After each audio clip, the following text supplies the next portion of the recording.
Alright, so this week we had to write about some of the research that we did on the hip hop rappers in Germany.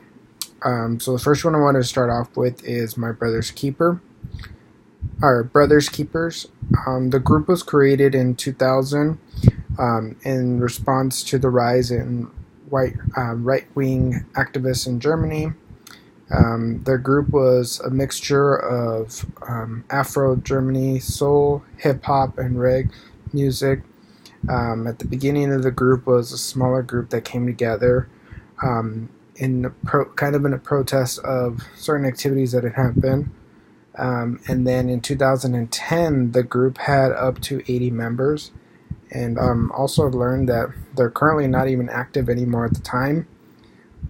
But their message was basically on that. They were trying to fight right wing activists, and the reason the group ended up coming together was due to one of the actual songs that we had to listen to in the background behind that song, called The Last Warning, was due to the death of Alberto Adiro, that was beaten to death pretty much by neo-Nazis, three individuals, one being 25 and two other ones being 16. I also started reading about their case there. The 25-year-old ended up getting life imprisonment, and the two 16-year-olds ended up only getting 9 years in prison. But that was kind of what motivated the group to kind of come together, and that was the whole reason for their group and their message that they're trying to spread.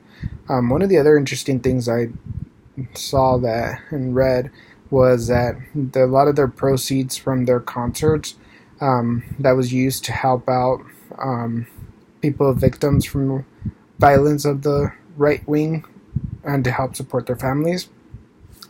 All right, and then the other group, the Advanced Chemistry, which is actually one of the oldest hip-hop groups that was founded in 1987, and it was best known in 1992 for their breakout single that they had called Foreigners in Their Own Country. The group's members were, let me see, I wrote this down, Tony L, Linguistics, G1, DJ Mike MD, and Trot, I think is how it's said. But they're influenced by American rappers, which is actually kind of interesting. A couple of them, the other two that we'll talk about right now, they also had a big influence by American rappers. So I thought that was kind of interesting to read how there was an influence from America into German hip-hop.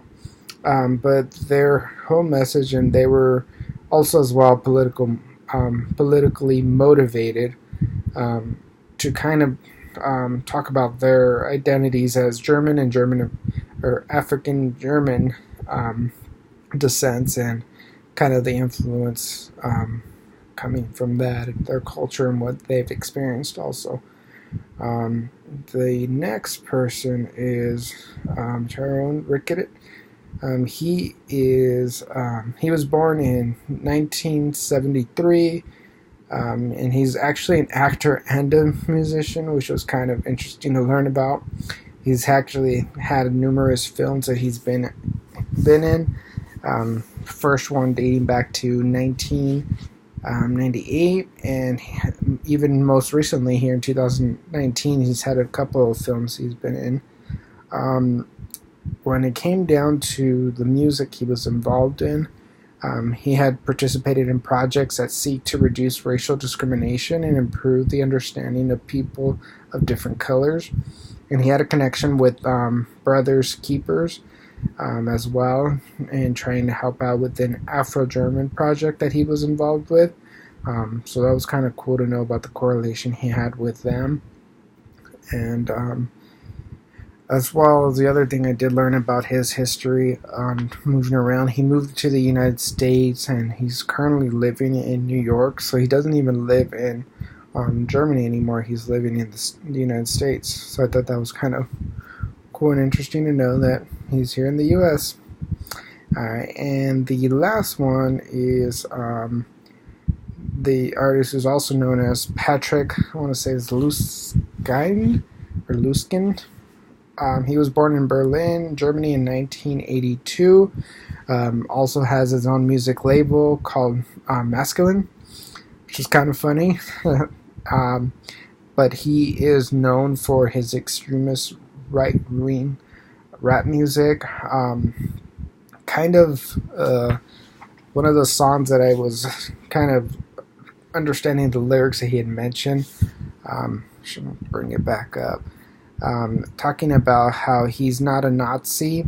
I'm a German with identity. Would rap Nazis believe me if they were already dead? And I thought that was kind of a little bit too out there in the sense of what he was trying to, what his message and his songs are. But he has a lot of fame in the sense that his music is very popular.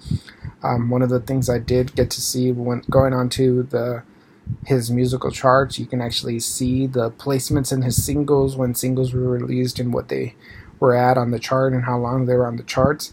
His first single in 2005 was number 5, and it was on the charts for 16 weeks in Germany. And he actually has a song that came out in March 2019, and that one went to number 1, and it was on the charts for 7 weeks. Not as long as his first single, but the fact that he has a lot of different songs that have actually made it on the charts, and in the top 10 at least, that just shows that he's very popular, and a lot of people listen to him and are liking his music. He's another person who also had an influence by American rappers. Some of the rappers he mostly had influence was 50 Cent, and more recent, more modern rappers such as 2 Chainz, Birdman, and Lil Wayne, French Montana, and Rick Ross, who are big rappers here in the U.S.